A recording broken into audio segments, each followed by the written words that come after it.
കുറേ നാളായി mosquito bat തുറന്നു നോക്കിയിട്ട് അതിൻ്റെ ഉള്ളിലുള്ള സർക്യൂട്ടൊക്കെ ഒന്ന് നോക്കണമെന്ന് ഒരു കൗതുകം. അങ്ങനെ ഇരിക്കുമ്പോൾ വീട്ടിലെ 5-6 കൊല്ലമായിട്ട് ഇവിടെ ഉള്ളതാണ് മോസ്കിറ്റോ ബാറ്റ് കേടായി. അപ്പോൾ തുറന്നു നോക്കാൻ ഒരവസരമായി.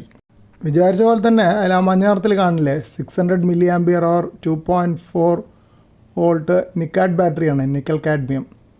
പിന്നെ ഇതാണ് അതിൻ്റെ സർക്യൂട്ട് ബോർഡ്. അതിൽ 2 വലിയ കപ്പാസിറ്ററുകൾ കാണുന്നുണ്ട് ഓറഞ്ച് നിറത്തിൽ. അത് 2 ഹൈ വോൾട്ടേജ് ആയിരിക്കും, കാരണം ആദ്യത്തെ ഓറഞ്ച് നിറത്തിലുള്ള കാണുന്നത് മെയിൻ പവറിലേക്കാണ് പോണത്.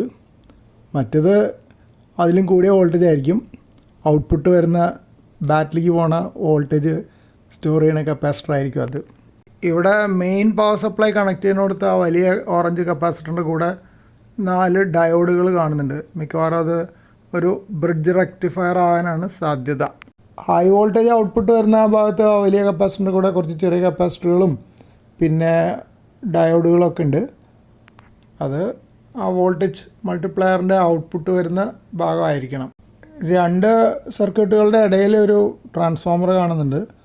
5-6 കൊല്ലം പഴക്കമുള്ളതായതുകൊണ്ട് ഇതിന്ന് ഏതെങ്കിലും കപ്പാസിറ്ററുകളോ ഡയോഡുകളോ പറിച്ചെടുത്തിട്ട് വേറെ സർക്യൂട്ടിൽ ഉപയോഗിക്കാൻ പറ്റുമെന്ന് അറിയില്ല. ഏതായാലും ഇതിവിടെ ഇരിക്കട്ടെ. ആക്രിക്ക് കൊടുക്കാതെ അവിടെ ഞാൻ സൂക്ഷിച്ച് വെച്ചിരിക്കുകയാണ്. ഏതെങ്കിലും ഭാവിയിൽ റെക്ടിഫയർ സർക്യൂട്ടൊക്കെ ഉണ്ടാക്കുമ്പോൾ ഇതിൽ ഡയോഡൊക്കെ പറിച്ചെടുത്ത് നോക്കാം വല്ലതും വർക്കിംഗ് ആണോ ഇല്ലേ എന്നുള്ളതൊക്കെ.